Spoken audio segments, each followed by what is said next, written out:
Bienvenue sur Café Golgotha. Ici, nous partageons la foi qui transforme la vie. Abonne-toi et marchons ensemble pour propager la bonne nouvelle de Jésus-Christ. Bienvenue à bord. Il y a une vérité spirituelle incontournable.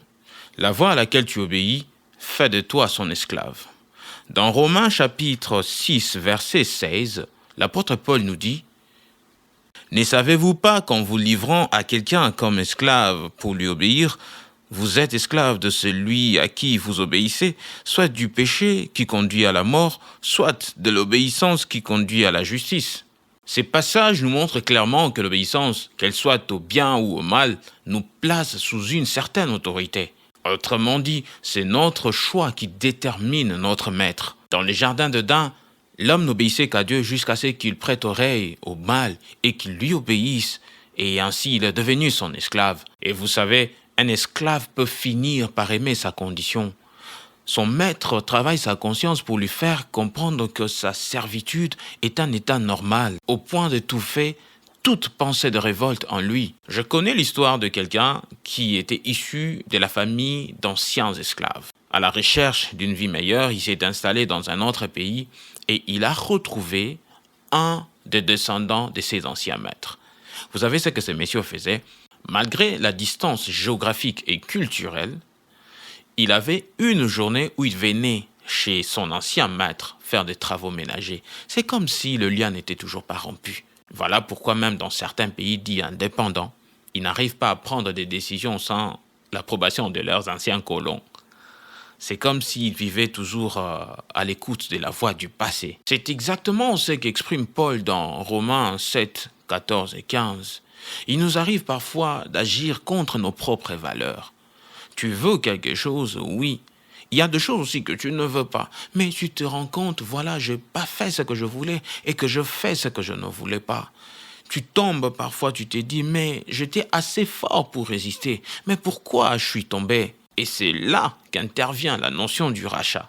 Dans l'Ancien Testament, le rachat, c'était la libération d'un esclave ou la restitution d'une terre perdue sous un prix. Le livre de Deutéronome, chapitre 15, versets 12 à 14, nous l'explique très bien. Lisons-le ensemble.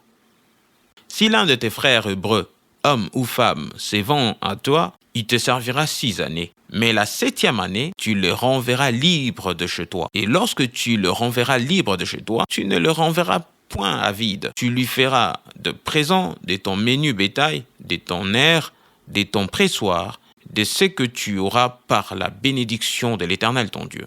La Bible parle d'un de tes frères qui se serait livré ou vendu à l'esclavage. C'est exactement ce qui avait été fait par le premier Adam. Quand il a obéi à la voix du péché, il est automatiquement tombé sous l'esclavage de celui-ci. Et notre ancien maître était le péché, avant le salut en Jésus-Christ. Et Dieu ordonne au détenteur de l'esclave de le bénir lors de la libération à l'année sabbatique. Mais comment le péché pouvait-il bénir quelqu'un? Parce qu'il n'y a aucune bénédiction dans le péché. Parce qu'on ne donne que ce qu'on a. Le péché n'ayant aucune bénédiction à nous donner, il fallait donc quelqu'un de plus fort que le péché pour lui imposer la liberté. Et c'est Jésus. Ainsi, il nous dit sa mission.